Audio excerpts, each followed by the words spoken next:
Today we will be uncovering the weird history of advertising. So sit back, relax, and learn something new with us. Before billboards, when advertising was basically chaos. Imagine living in a world where advertising didn't exist. No billboards, no pop-ups, no influencers telling you a toothbrush will change your life. Just you and a guy in the street screaming about fish. Because for most of human history, advertising wasn't clever, it wasn't subtle, and it definitely wasn't regulated. It was loud, weird, and occasionally unhinged. Let's go back to ancient Rome. If you walked through a Roman city around 2,000 years ago, you'd see walls covered in graffiti. Not rebellious teen graffiti. Advertisements. Romans painted ads directly onto buildings to sell everything from wine to bread to political candidates. One surviving ad literally reads, "Vote for Lucius, he's a good guy." That's it. No slogan, no branding strategy, just vibes. Gladiator games were also heavily advertised. Promoters painted announcements on city walls saying things like, 20 pairs of gladiators will fight this Friday. There will be shade. The shade was the selling point, not the combat, not the blood, the shade. Comfort marketing has always worked. In ancient Egypt, businesses used carved stone signs showing symbols instead of words because many people couldn't read. If you saw a picture of a sandal outside a shop, congratulations, that's where you buy sandals. A drawing of bread meant bakery. A goat meant probably goat. It was the original logo design. But the real chaos began in medieval cities. Imagine walking through London in the 1400s. There are no quiet shops, no polite signs. Instead, there are people yelling. Actual professional yellers. They were called town criers and street hawkers, and their job was to shout advertisements at you all day. Hot pies! Fresh eels! Buy this hat before you regret your life! It was less marketing strategy and more public screaming competition. Some cities got so overwhelmed by noise that laws had to be passed to limit how loudly advertisers could yell. Yes, advertising was once so chaotic, it had to be volume controlled. And then came one of the weirdest advertising methods of all: human signboards. In the 1700s and 1800s, businesses literally paid people to walk around wearing giant ads. Full-body sandwich boards. Imagine being hired to just walk around all day while wearing a sign that says, "Buy soap." This was considered a normal job. At one point in London, there were so many human billboards clogging the streets that laws were passed to reduce them. Not because they were ugly, because they caused traffic jams. Advertising created pedestrian congestion. But all of this chaos was just the warm-up.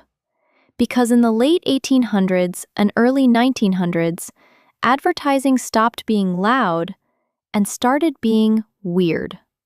Very weird. Doctors began promoting cigarettes. Babies were used to sell soda. And companies discovered a powerful new marketing strategy.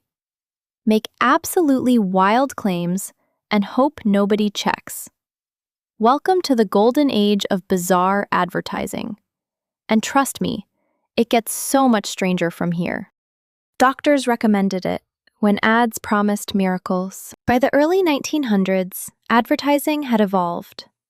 It was no longer just loud. Now it was persuasive. And sometimes wildly irresponsible. This was the era when ads didn't just sell products, they sold miracles.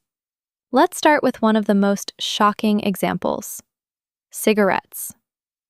In the 1930s through the 1950s, cigarette companies ran ads claiming that smoking was actually good for you. Not neutral, not harmless, good. One famous ad proudly stated, "More doctors smoke this brand than any other." Yes, doctors, white coats, stethoscopes, recommending cigarettes. Some ads even suggested smoking helped digestion, reduced stress, and soothed sore throats. Imagine going to your doctor today and hearing, "You should try this new brand of menthols for your cough." Different times. Very different times. And cigarettes weren't alone. Early 20th century advertising loved to use authority figures to make products seem safe and scientific. If you saw a lab coat in an ad, people believed it, which is how we ended up with ads for radioactive health products. Yes, radioactive. In the early 1900s, radiation was seen as modern, exciting, and full of potential. So companies started putting it into everything. Radioactive water, radioactive toothpaste, radioactive face creams. One product called Radithor was literally bottled radioactive water marketed as a health tonic. The slogan? A cure for the living dead. People drank it regularly. One wealthy industrialist reportedly consumed so much of it that his bones began to disintegrate. That product was eventually banned, for obvious reasons. Then there were the miracle medicines. Before strict advertising laws, companies could claim almost anything. Cure headaches, fix your liver, improve your mood, grow hair, remove wrinkles, extend your life, all in one bottle. These were called patent medicines, and they often contained alcohol, opium, or cocaine, which, to be fair, did make people feel better, temporarily. There were cough syrups for children containing morphine, toothache drops with cocaine, and soothing tonics that were basically just flavored alcohol. Some ads even targeted babies. In the early soda industry, companies ran ads suggesting soft drinks were safe for infants. Yes, infants. One ad showed a smiling baby holding a bottle of soda with the tagline implying it was a wholesome treat. Nothing says balanced nutrition like carbonated sugar water. But perhaps the most fascinating part of this era was the confidence. Advertising wasn't cautious. It wasn't subtle. It was bold. Guaranteed results. Scientifically proven. Doctors recommend. Whether or not any of that was true wasn't always important. Because at the time, there were very few rules about what advertisers could claim. You could say your product cured sadness, or made you stronger, or improved your personality, and nobody was checking. Eventually, though, the wild claims caught up with reality. Public health disasters, exposed lies, and growing skepticism led to stricter regulations. Truth in advertising laws began to form. Scientific claims had to be backed up. Dangerous products were banned. And the era of miracle cures slowly came to an end. But for a few decades, advertising was the Wild West. Doctors promoted cigarettes. Radiation was sold as wellness. And soda was apparently baby-friendly. And somehow, this still wasn't the weirdest advertising era. Because next, advertising discovered psychology. And that's when things got really interesting. Selling feelings. When advertising learned psychology. By the 1920s, advertising had learned an important lesson. Facts didn't sell nearly as well as feelings. And no one understood that better than Edward Bernays, a man often called the father of public relations. Bernays wasn't just an advertiser. He was the nephew of Sigmund Freud. Yes, that Freud. Which meant Bernays was deeply interested in how the human mind works, especially our unconscious desires. He believed people didn't buy products because they needed them. They bought them because those products made them feel something. Status, freedom, confidence, belonging. So instead of selling what a product was, He sold what it meant. One of his most famous campaigns involved cigarettes. At the time, it was considered improper for women to smoke in public, so Bernays didn't advertise cigarettes as cigarettes. He advertised them as a symbol of independence. During a 1929 New York parade, Bernays arranged for fashionable women to light cigarettes while marching. The press was tipped off. Newspapers reported that women were lighting torches of freedom. Suddenly, smoking wasn't about tobacco, it was about rebellion, and cigarette sales among women skyrocketed. Advertising had officially entered your brain. From that moment on, products weren't just useful, they were emotional shortcuts. Cars weren't transportation, they were freedom. Soap wasn't hygiene, it was social acceptance. Deodorant ads didn't say, "This prevents odor." They said, "People might secretly hate you if you don't use this." Fear became a feature. So did aspiration. By the 1950s, advertising leaned heavily into the idea of the perfect life. Perfect house, perfect family, perfect smile. Ads showed smiling suburban families who looked impossibly happy because they bought the right cereal, or toothpaste, or vacuum cleaner. If your life didn't look like that, well, maybe you were using the wrong brand. This was also the era when advertising became deeply gendered. Men were sold power, success, and authority. Women were sold beauty, domestic perfection, and approval. Entire identities were packaged and sold through print ads and television commercials. And it worked, because advertising no longer asked, "What does this product do?" It asked, "Who do you want to be?" By the 1960s, psychology-driven advertising was everywhere. Colors were chosen to trigger emotions. Music was designed to stick in your head. Slogans were repeated until they felt familiar and safe. You weren't being informed, you were being conditioned. And while this era produced some of the most iconic ads of all time, it also sparked a backlash. People began to realize they were being manipulated. Trust in advertising declined. Cynicism grew, which forced advertisers to adapt again. Because next, advertising would stop pretending it was perfect and start pretending it was your friend. So bad it's good. When ads completely backfired. By the mid-20th century, advertising had become slick, polished, strategic, psychological. But there was just one problem. Sometimes, it completely failed. And when advertising fails, it doesn't just fail quietly. It fails in public, spectacularly. Let's start with mascots. Companies loved mascots because they made brands feel friendly and memorable. Cartoon characters, talking animals, smiling faces. But occasionally, they made things deeply uncomfortable. There were cigarette mascots aimed at making smoking look fun and approachable. Yes, fun. One famous character looked like a cheerful cartoon camel and appeared everywhere. Billboards, merchandise, even children's spaces. The idea was brand recognition. The result? Massive controversy. Because when kids recognize your cigarette mascot before they recognize vegetables, you've got a problem. Then there were mascots that were just unsettling. Some early fast food and product mascots had giant fixed smiles, stiff movements, and costumes that looked like they were assembled in a haunted garage. Instead of making people hungry, they made people uneasy. But mascots weren't the only misfires.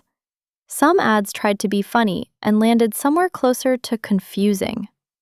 In the 1960s and 70s, companies experimented with surreal humor.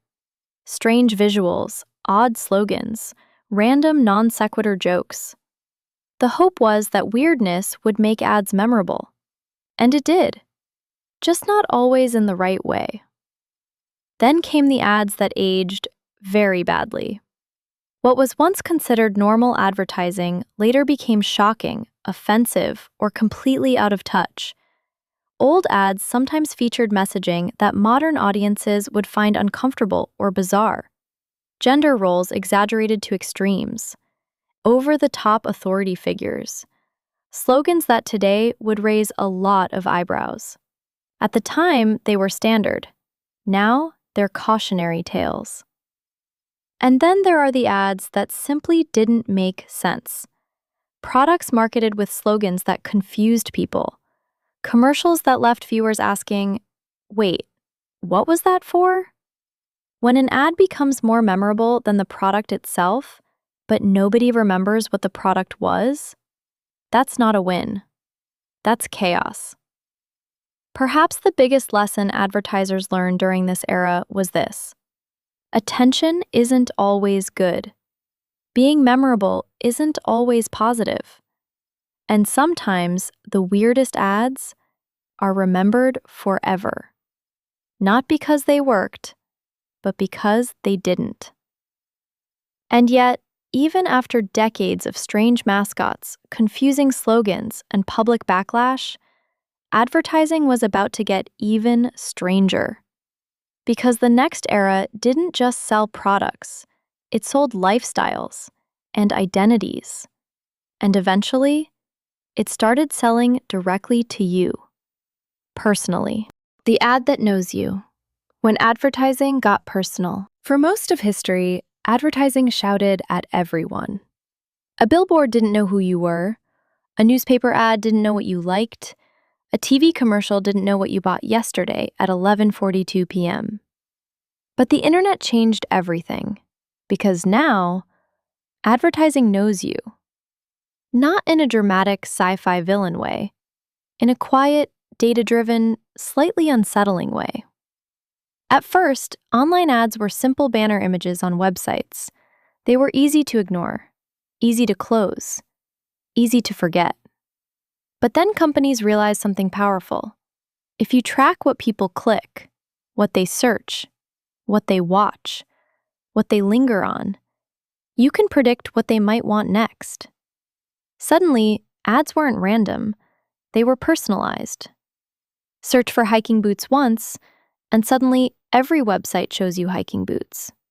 Watch one video about sourdough bread, and now you're apparently a baker. Look up a couch, and that couch follows you across the internet like a polite but persistent ghost. This is called targeted advertising, and it works, because instead of shouting at a crowd, advertisers now whisper directly to you. Sometimes it feels convenient, sometimes it feels helpful, and sometimes it feels like your phone is reading your mind. Then came social media, and with it, a new kind of advertisement: the influencer. Instead of polished corporate commercials, brands began partnering with individuals, people who felt relatable, trustworthy, real, or at least real enough. Influencers showed products in their daily lives: a skincare routine, a morning coffee, a casual recommendation that just happened to include a brand name and a discount code. Advertising stopped looking like advertising. It started looking like content, and that blurred the line between recommendation and promotion. But perhaps the strangest part of modern advertising isn't just personalization, it's how invisible it can be. Algorithms decide what you see, what you don't see, what appears at the top of your feed, what disappears before you notice. Two people can search the same thing and see completely different ads. Two people can scroll the same platform and experience entirely different realities. Advertising has become customized reality. And while modern advertising is more regulated than the wild early days, it's also more sophisticated, more subtle, more precise, more integrated into everyday life. You don't just encounter ads anymore. You live among them. In your phone, on your screen, in your feed, in your conversations. And yet, in some ways, advertising is still the same. It still tries to make you feel something. It still tries to tell a story. It still tries to convince you that life might be better with this one product. From ancient wall paintings, to miracle tonics, to psychological persuasion, to hyper-personalized feeds, advertising has always adapted to the world around it. And if history has taught us anything, the next era of advertising will probably be even stranger. Why weird ads always work. So, after thousands of years of shouting vendors, miracle tonics, cigarette doctors, unsettling mascots, and ads that follow you around the internet, what have we learned? First, advertising has always been weird. From ancient Roman walls to glowing phone screens, every era believed its ads were perfectly normal, and every era was a little strange. Second, advertising never really goes away. It just changes form. When people got tired of loud street hawkers, ads moved to print. When print got crowded, ads moved to radio, then television, then the internet, then your pocket. Advertising adapts to wherever your attention goes, and your attention is valuable. Third, the best ads don't just sell products. They sell feelings. Freedom, confidence, comfort, belonging, status, nostalgia. Even the weirdest ads usually work because they tap into something emotional. A promise that life could be slightly better, easier, cooler, or more interesting. Sometimes that promise is exaggerated. Sometimes it's ridiculous.